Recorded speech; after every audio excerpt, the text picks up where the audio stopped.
Welcome to Chapter 7, Diagnostic Analytics.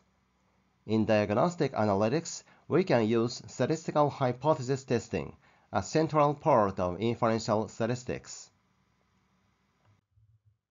By the end of the first half of this chapter, you will be able to explain the law of large numbers and the central limit theorem, explain the process of statistical hypothesis testing, and explain basic concepts of statistical hypothesis testing, statistical significance, significant level, test statistic, and p-value. Diagnostic analytics is the second maturity level of the business analytics. We use diagnostic analytics to answer the question, why did it happen? That is, the main goal of diagnostic analytics is identify the cause, causal relationship, and correlationship. Compared to descriptive analytics, diagnostic analytics uses more advanced statistical theories and techniques, such as hypothesis testing, correlation, and regression. We use these theories and techniques in predictive analytics also. The difference is the goal of the analytics. In diagnostic analytics, we want to identify the cause, why. In predictive analytics, we want to predict future outcomes. What next? As the first section, this section covers the overview of hypothesis testing. In daily life on the business field, we often use the term hypothesis testing in the sense that we test our intuitive assumptions. However, here, our focus is testing hypothesis by statistical method. It is called statistical hypothesis testing. But in the following, unless otherwise specified, it is simply referred to as hypothesis testing.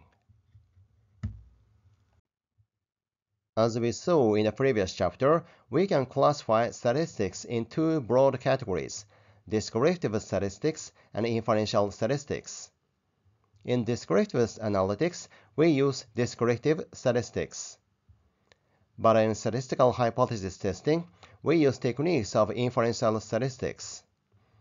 Inferential statistics consists of methods to make inferences about the whole population by analyzing a sample. In most cases, we cannot obtain data from the population of interest, that is, the entire pool of an object of the interest.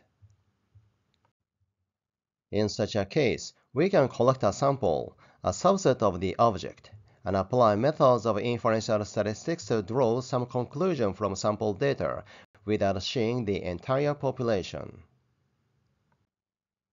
From a sample, we can obtain some summary data. It is called a statistic. While a statistic is a summary data of a sample, a summary data of the whole population is called a parameter. As an example, suppose the population of interest is company employees worldwide. We collect the data of the level of work motivation from 100 company workers as a sample data. We can compute the average of the 100 workers' motivation level. It is a kind of statistic. In this case, the parameter is the average motivation level of employees worldwide. Since a statistic about just a subset of the population, a statistic value usually does not exactly equal the parameter value. However, by using statistical methods, we can infer parameter from a statistic with a certain level of certainty. First, let's see the overview of hypothesis testing. In daily life on the business field, we often use the term hypothesis testing in the sense that we test our intuitive assumptions. However, here, our focus is testing hypothesis by statistical method. It is called statistical hypothesis testing. But in the following, unless otherwise specified, it is simply referred to as hypothesis testing. In this section, you will see what statistical hypothesis testing is and prerequisite for understanding how to test hypotheses. Statistical hypothesis testing is testing an assumption regarding the population parameter. The assumption is called a hypothesis. Statistical hypothesis testing is a process of assessing the plausibility of a hypothesis by sample data. In statistical hypothesis testing, we test a hypothesis based on probability. Let's look at these two images. Suppose we will use one of them as the new thumbnail of our online data science course.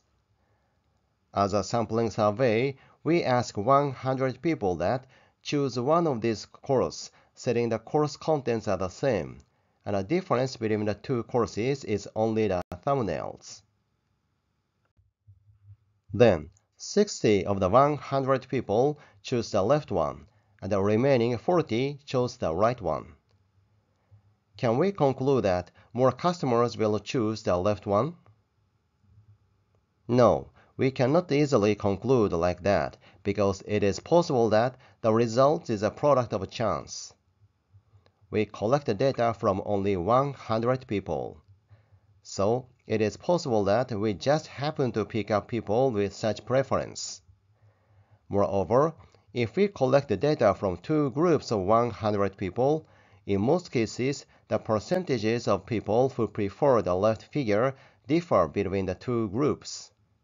So, we cannot say whether the difference is by chance and thus negligible, or it reflects the real difference.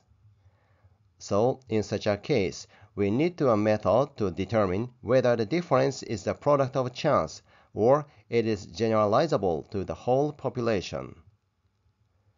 To do it, we can use statistical hypothesis testing. As we can see in the definition, statistical hypothesis testing is a problem of probability. So, we need some advanced knowledge of probability to understand how to test hypotheses. Thank you for watching. Please thumbs up and subscribe to my channel.